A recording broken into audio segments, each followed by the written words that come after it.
এই গরমে রান্না করাটা সবচাইতে কঠিন কাজ। যারা কিনা রান্না করে শুধুমাত্র তারাই বুঝতে পারবে। হ্যালো এভরিওয়ান, আসসালামু আলাইকুম।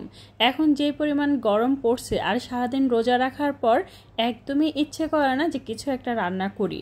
লেবু চিপে এরকম ডাল দিয়ে গরম ভাত খেতে আমার কাছে ভীষণ ভালো লাগে। প্রথমে আমি একটা ফ্রাই প্যানে দিয়ে দিচ্ছি পেঁয়াজ কুচি একটু বেশি করে।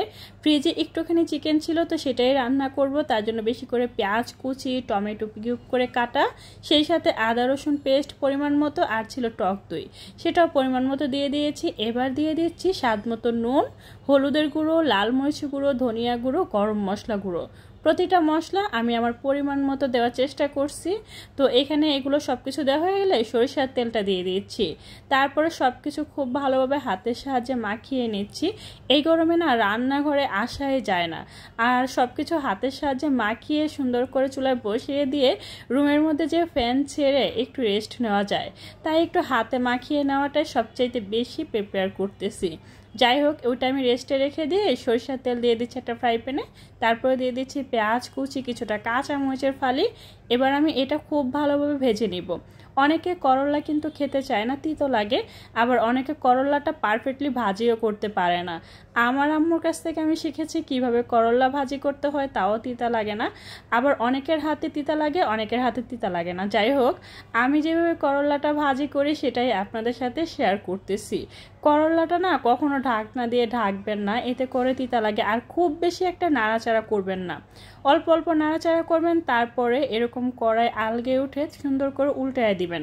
এতে করে খুব বেশি নাড়াচাড়া হয় না, আর তিতাও লাগে না। অনেকটা সময় রেস্টে রেখে আমি চিকেনটা অন্য চুলায় বসিয়ে দিয়েছি। এবার আমি এটা খুব ভালোভাবে কষিয়ে নিব। এখন পর্যন্ত কোনো পানি দেইনি, তবে পরবর্তীতে আমি পানি দিয়ে এটা পারফেক্টলি রান্না করে নিব।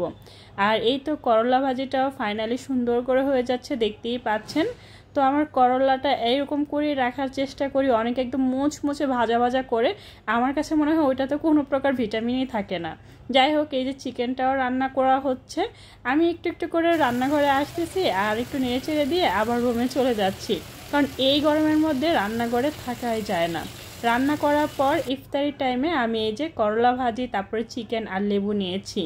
কয়েকদিন যাবৎ রোজা রাখতে রাখতে এতটাই ক্লান্ত হয়ে গিয়েছি, কি যে খাবো আর কি দিয়ে খেলে যে শরীরটা ভালো লাগবে, মুখে মানে একটা টেস্ট পাবো সেটাই বুঝতে পারি না। তাই আজকে করলা ভাজি আর হচ্ছে হাতে মাখানো চিকেন। তো এই যে আমি এখন সব কিছু খাচ্ছি, সেই সাথে পাতলা ডাল দিয়ে লেবু দিয়ে গরম ভাত দিয়ে মাখিয়ে খাবো, আমার কাছে ভীষণ ভালো লাগে। আচ্ছা, ভিডিওটা কেমন লাগছে কমেন্ট করে জানাতে ভুলবেন না, ঠিক আছে? ভালো লাগলে লাইক কমেন্ট শেয়ার করে দিবেন, চ্যানেলটা সাবস্ক্রাইব করে রাখবেন, আর পেজে লাইক ফলোতে সবসময় সাপোর্ট করবেন। সবাই ভালো থাকবেন, সুস্থ থাকবেন। আল্লাহ হাফেজ।